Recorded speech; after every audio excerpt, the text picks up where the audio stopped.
Join Tarsha on this journey to discover the rest. Go. To the Adoption Journey podcast. I am your host, Tarsha Smith, and welcome back to another journey. Let me remind you guys real quick, you know we're doing the comfort bags for the foster care youth.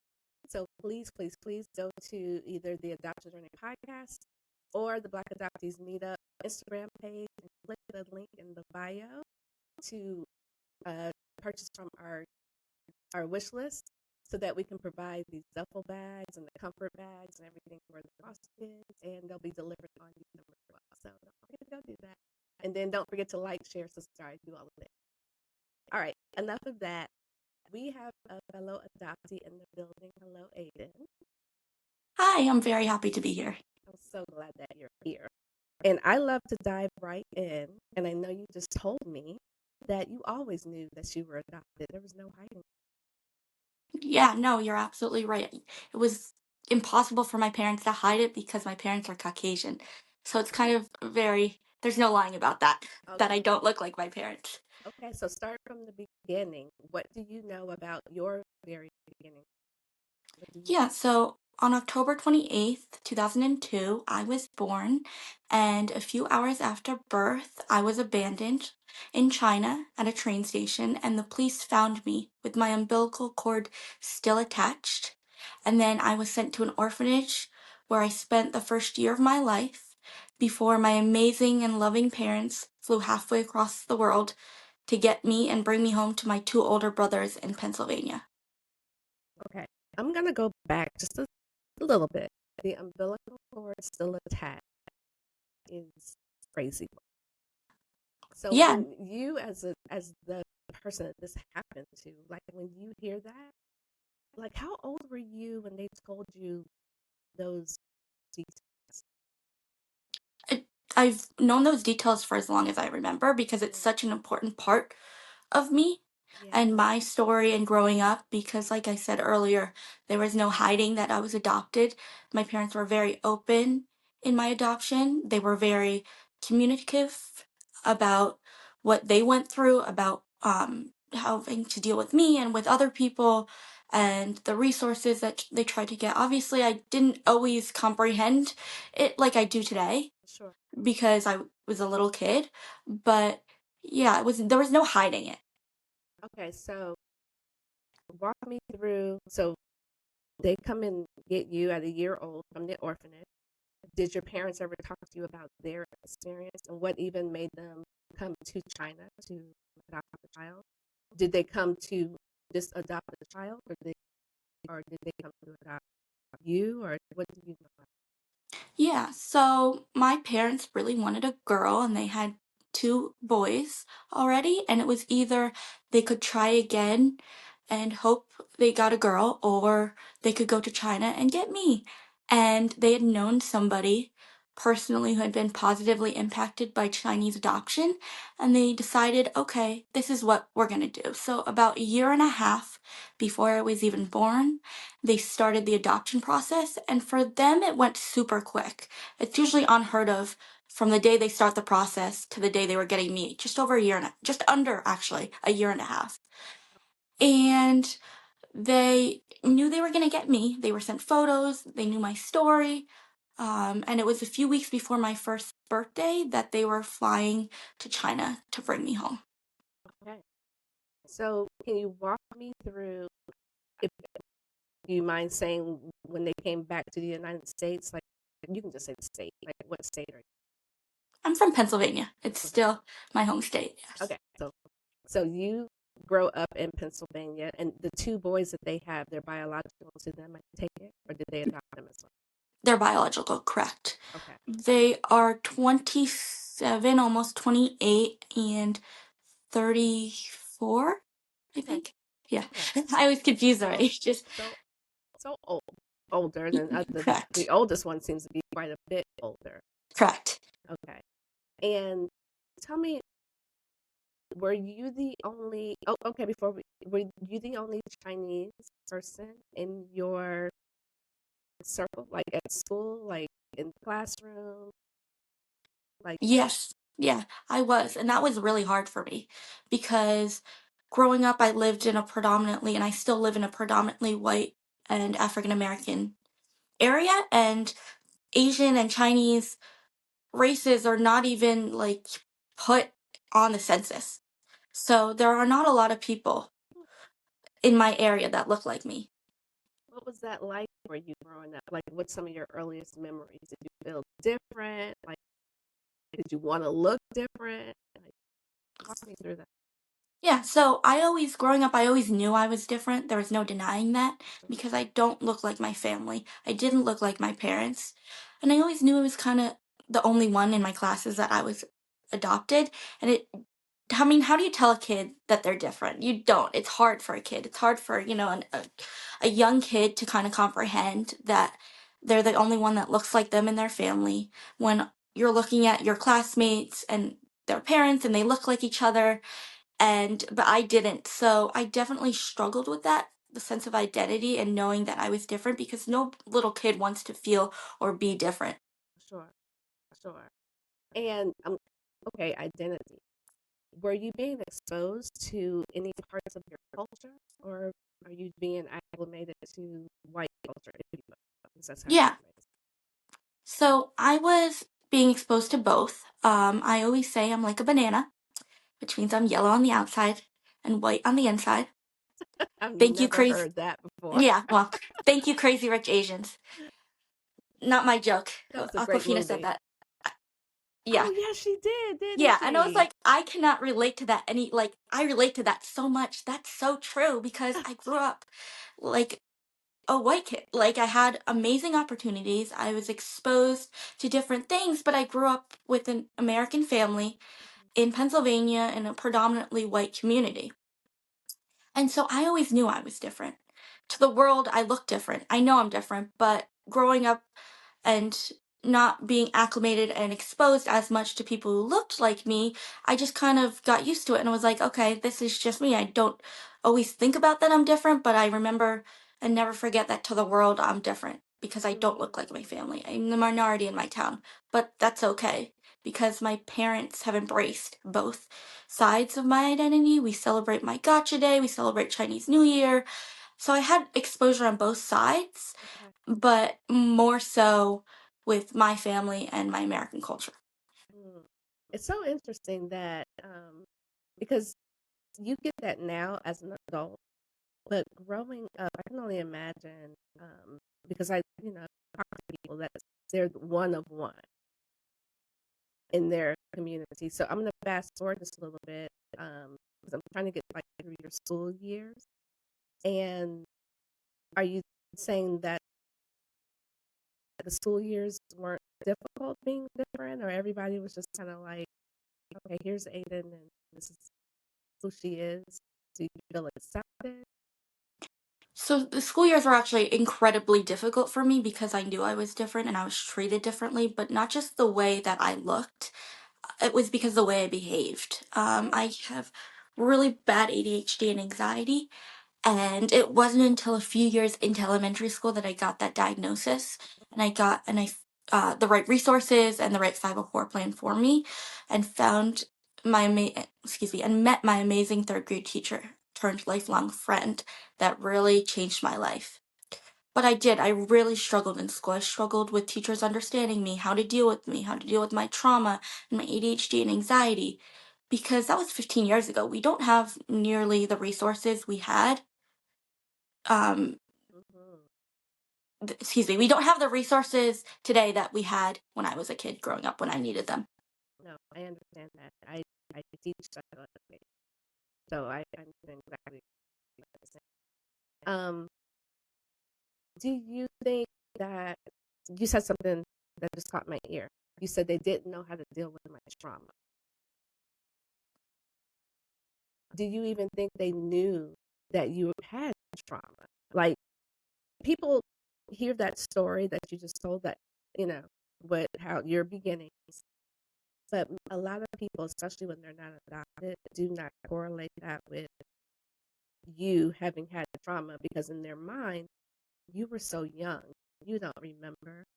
But it's interesting that you even used the word they didn't know how to deal with my trauma. Is that something you knew early on? Or are you just realizing that, yeah, I struggle with this? So that was something I always knew because the way that I was treated, the way that even my parents took was the original traditional discipline because I would lash out or I would talk too much in class or I would interrupt or have raging meltdowns. And that happened for years. But they didn't know how to deal with me because they just saw me as the bad kid, especially teachers. But my parents tried their very best and they got the resources to help me and themselves. And they learned about my trauma and they learned about what I was going through. And we found those right resources. And eventually, teachers did too, but it wasn't until third grade that things really started to change for me in school because prior to third grade, I was seen as the bad kid, and the original approach teachers took was discipline and harsh punishment, which is not right. It's not right for anybody, but especially somebody who's gone through trauma. That reinforces feelings of not belonging and those traumatic feelings that an adoptee or anybody that has gone through trauma carries on and will carry on for the rest of their lives. Mm. May I ask you how old are you? Because you're seeming wise beyond your years, right? I'm 23. Yeah, yeah. At 23, you know what I wasn't not doing this. You know what I didn't get at 23? Any of this. So Yeah. the fact that, yeah, that you tapped in so young is incredible. And the fact that you even recognize, I'm telling you, when you said that word trauma, because I am just within the past couple of years just learning myself, like, oh, you do have trauma. And I do understand that trauma looks very different for people, for everybody, especially, in this being adopted. Some it, some is really, really big and some is very, very small. But I get that we all have it. And you can go back in some of my earlier videos. I even once upon a time said, I don't think I have any trauma. Lies. So the fact that you at 23 know that is, yeah. I know that you said growing up, I'm just visualizing this little girl who A doesn't look like anybody, who's already different, and you're acting out. What was that like at home? Were you, yeah, how did your parents do? So originally, my parents tried to take the original discipline approach because they thought, okay, this worked for our other two kids. Why wouldn't this work for her? And usually that is okay, but for somebody who's dealt with trauma that like I have, or has been adopted and not had that nurturing, loving care from the beginning in the first year of my life, traditional discipline does not work. And it took years of trial and error for them to realize that, even though my mom is an educator and she knew I was different from the beginning, and she seeked out those resources to help me. Okay, probably the answer to my next question. How did they even know to seek help? Because some people just kind of wash their hands of it and they're just like, I guess this is what it is, and they don't get the help until either never or the person themselves will get the help later. So it's probably because your mother's an educator and she knew to tap in someplace else at some point. Is that right? Yeah, that's correct. But not just that, they knew pretty early on that what they were doing wasn't working for me and wasn't going to work. And through the guidance of psychologists, psychiatrists, and therapists, and therapy and medication, it was trial and error. It took years. But I would say it wasn't until around third grade when things really started to turn around. But this is something that will always be a part of me. It's a part of my journey, and adoption truly is a journey. Mhm. So it's something that I've come to terms with today and I've learned to accept. And when I think back, I wish certain things didn't happen, but at the time, we didn't know any better. They didn't know any better. And so I don't fault them for that. But they always say they wish they could go back and do things differently. So you keep touching on the third grade. Tell me about that year. What happened? Walk me through it. Yeah, so prior to third grade, the original approach that teachers were taking um, from the time I started preschool up until the end of second grade was traditional discipline and punishment and yelling and sending me to the principal's office. And I would only want to lash out more. I didn't want to go to school. I resented my teachers. and it was hard to get me to go to school. And my school was trying to work with me and my parents. My parents were trying to advocate for me, but it wasn't until I met my amazing third grade teacher, who's now Crystal to me, who forever changed my life. And she always says that I did the same for her, and she never wants me to credit her, but I always say you had such a big impact on my life. She did things that other teachers wouldn't do. So a lot of teachers couldn't be bothered. They would just send me to the principal's office or discipline me or yell at me or embarrass me. But she actually took the time to understand me, to listen to me, to nurture me. We would play games together. We had a journal. So she did so many amazing things that made me realize I wasn't the bad kid. This isn't on me. This is a cry for help. This is something that I need other adults to understand, but I couldn't articulate that as, In the third grade, yeah. yeah, as a 8, 9 year old kid. Yeah. So, just thinking about Crystal as an educator and you as an 8 or 9 year old kid, and you come in with all this trauma and acting out, and I'm sure she had already gotten the word, um, because whenever there's that kid, the teacher say, "Oh, that's you have that kid in your class this year." And Yeah. so, I wonder if I would love to know what made her decide, let me try something different with her. Or do you know the answer? Yeah, I do. I would say because she went to school for special education, Ah, there it is. she taught general, like just third grade, but her background was very different than previous teachers. And I also believe that not just her background, she's just an incredible person. She's compassionate, she's empathetic, she's patient, and that's what I needed at that time. Mm. So, as far as your education, did you stay in a regular, a general gen ed classroom, or did you end up doing special education, or what did that journey look like for you once you started to get? Yeah, so I was never put in special education classes. I Okay, had like learning support classes okay. throughout the years, but they just kind of kept adjusting my 504 plan and figuring out what worked and didn't work because they didn't want to kind of derail me from what I had known because I learned pretty quickly when they took away my sense of regularity that bad things didn't would happen.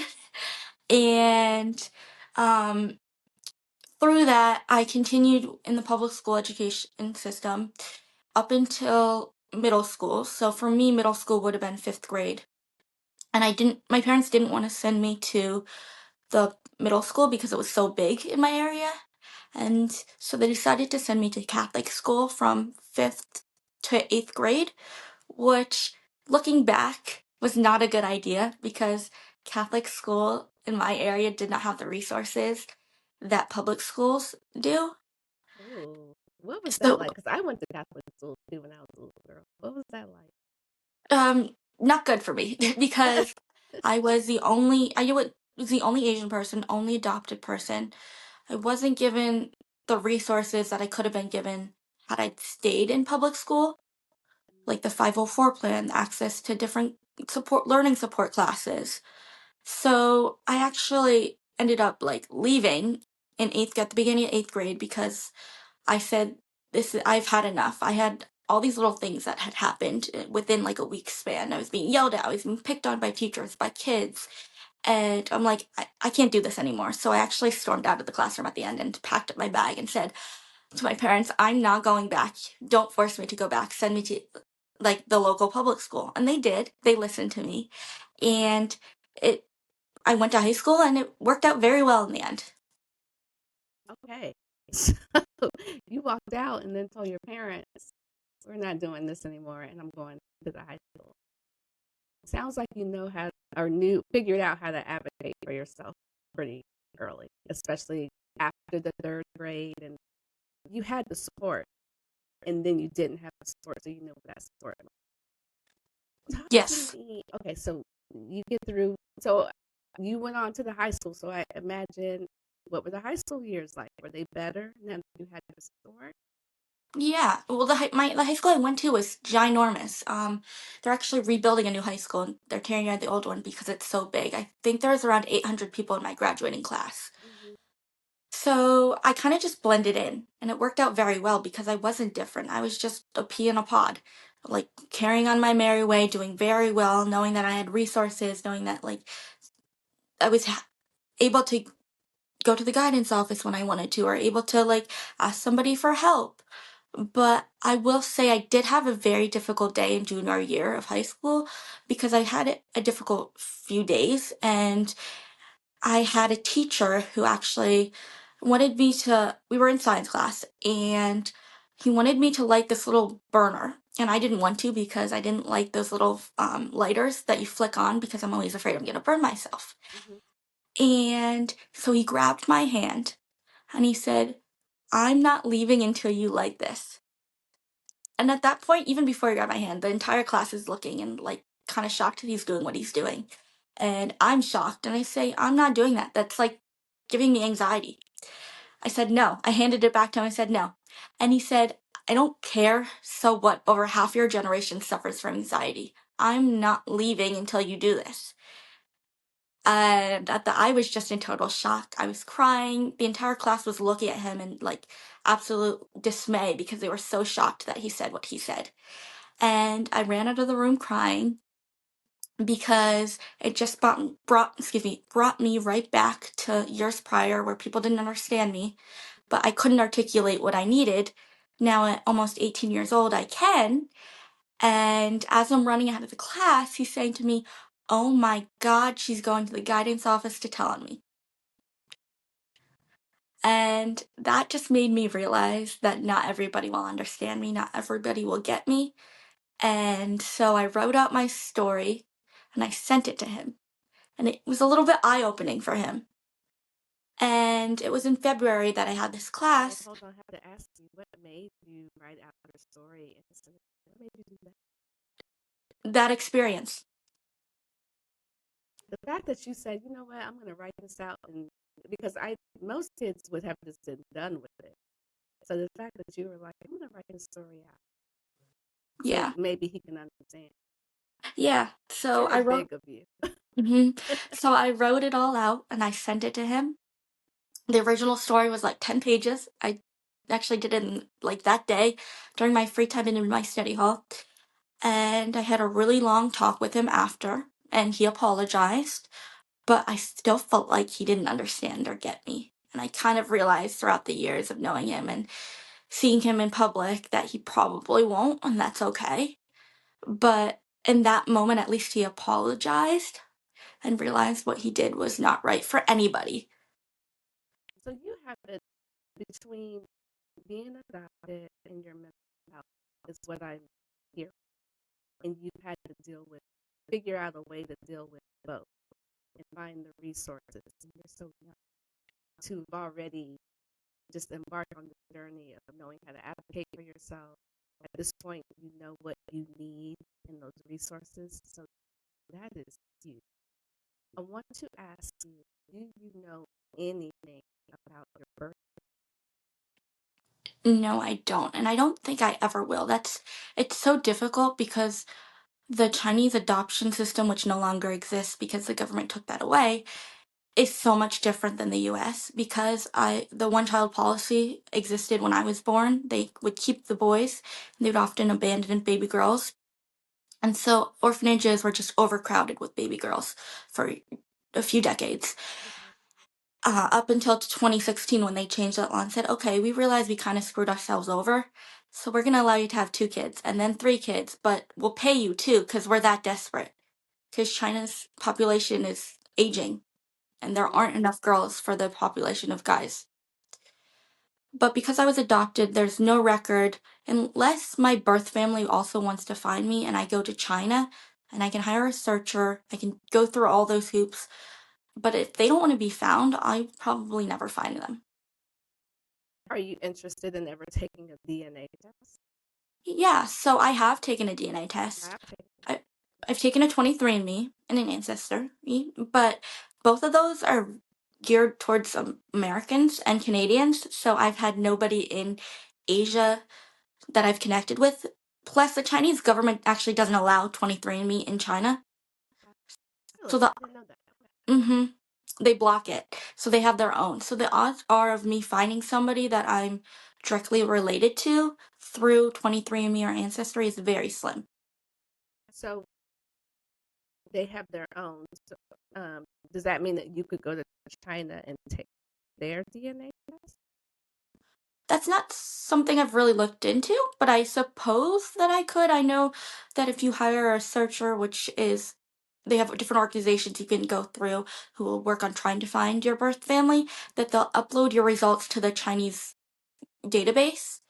But again, if they're not willing to be found and they've never taken it, I'm never gonna find them if they're not willing to step forward. And that's unfortunately the reality for a lot of Chinese adoptees is that they don't ever find or get closure from their birth family because it's a whole different culture and it's often shamed upon and they're afraid they're gonna get prosecuted by the government, even though they can't. They don't know that.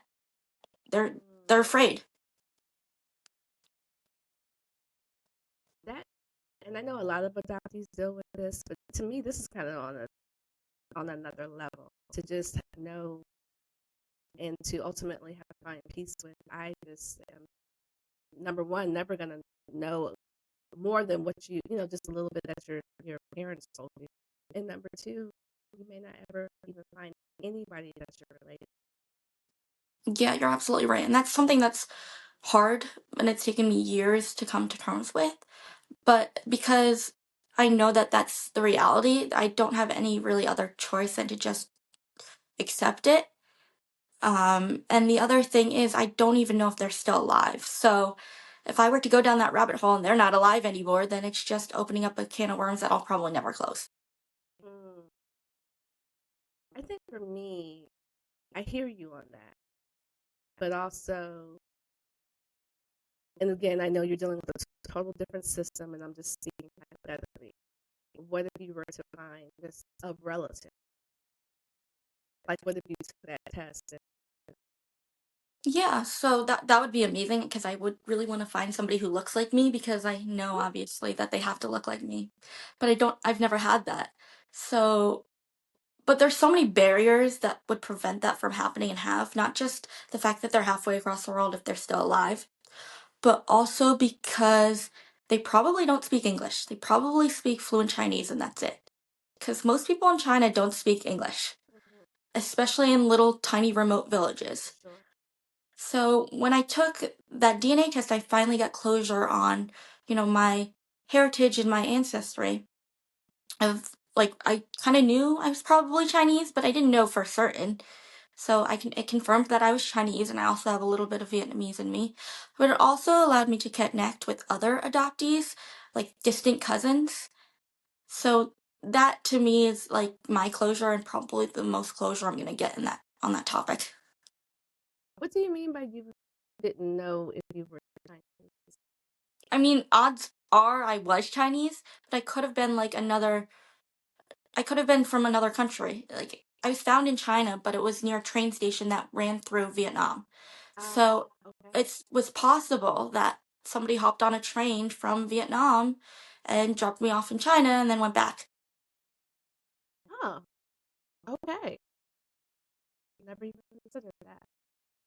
Yeah, so yeah, that was always a question. And obviously plus I do look Chinese, but it's funny because nobody ever guesses I'm Chinese. I always probably thought I was Chinese, Yeah. but I didn't know for certain until I took that DNA test.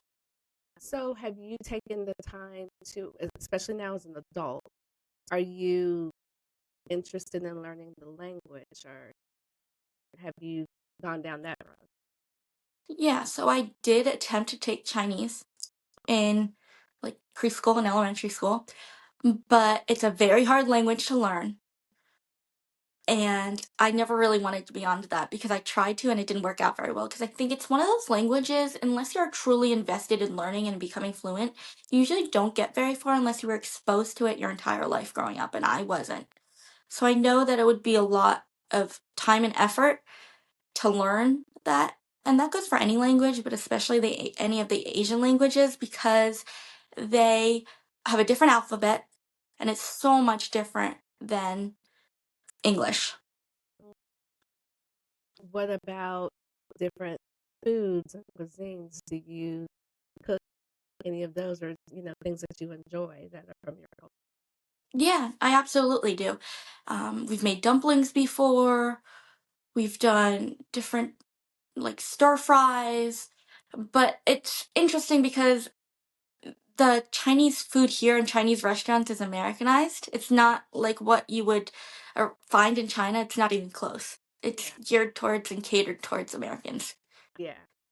So when you make your fried rice, are you leaning more towards the way they would do it there, or is it kind of American? It's it's kind of more Americanized, and I eat all kinds of different foods. I'm not a picky eater whatsoever. Okay. And tell me, because you're only 23 years old, and like I keep telling you, the fact that you have this so much wherewithal at 23, I don't think you even realize how huge that is. Because most people at 23 are just trying to figure out what am I going to eat at 5, let alone all this other stuff you figured. Being that you figured out so much stuff, what is that like for you? Because I'm trying to envision myself at 23 and having all of this. And I'm not saying that you have it all figured out, but you're on the right track. So, like, what is that like for you? And how has that been for your parents to have all of these revelations and to land here? It's been amazing. I think it's very healing for my story. It's very amazing to connect with other people like me. And I wish that I had a resource like myself growing up, somebody to look to. And that's why I do what I do, is because I didn't have that. It wasn't talked about enough like it is today. It still isn't. Adoption is still not talked about in mainstream media. And if it is, it's usually all sunshine and rainbows. And that's not the reality of adoption. That's not the reality of the journey. And it doesn't happen overnight, but the fact that I've been able to share my story and inspire others and be the voice I wish I had is amazing to me. That's amazing at 23. I'm going to keep saying that at 23. That's amazing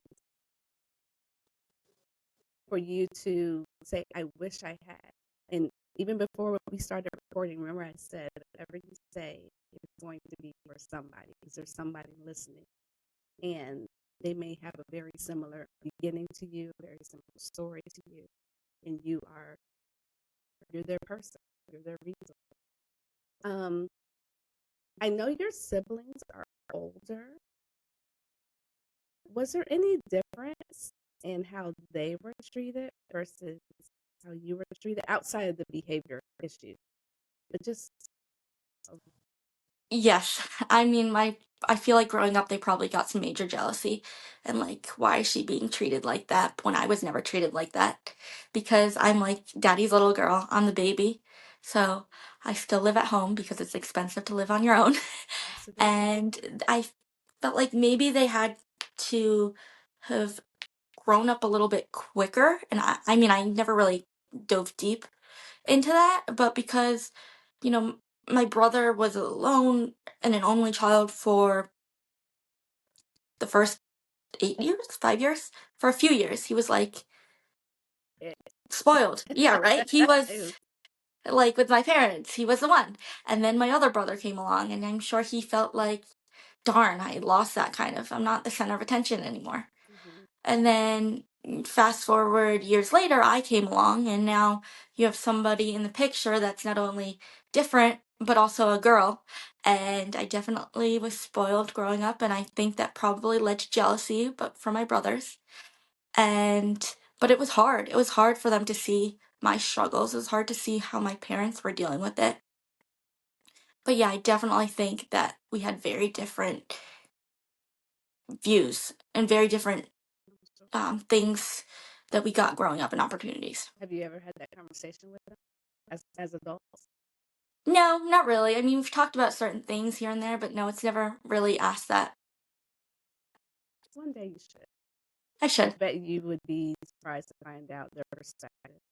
In Yeah. hindsight, as adults, Yeah. their perspective. Yeah, I know they love for me and they care for me and Sure. they're so in awe that I share my story and I recognize that they're a part of my story too, just like my parents are. Yeah. Why are they in all that you share your story? Because I knew how much I struggled growing up, and they could see it, and they see how far I've come. Yeah, I agree. And your story is like, I fast forward you 20 years from now. My God, the amount of wealth and wisdom you're going to have. I see it.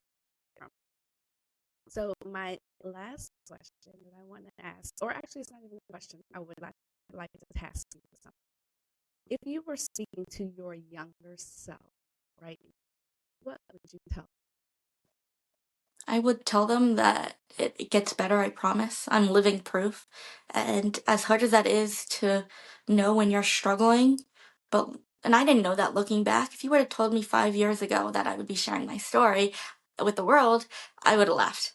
And I tell that to a lot of people. But it was because those hardships and because those bad days that I had, and I didn't have anybody to look up to, I wanted to be that person. And so I would say that it gets better, I promise you, and you are only stronger because of your hardships and your struggles.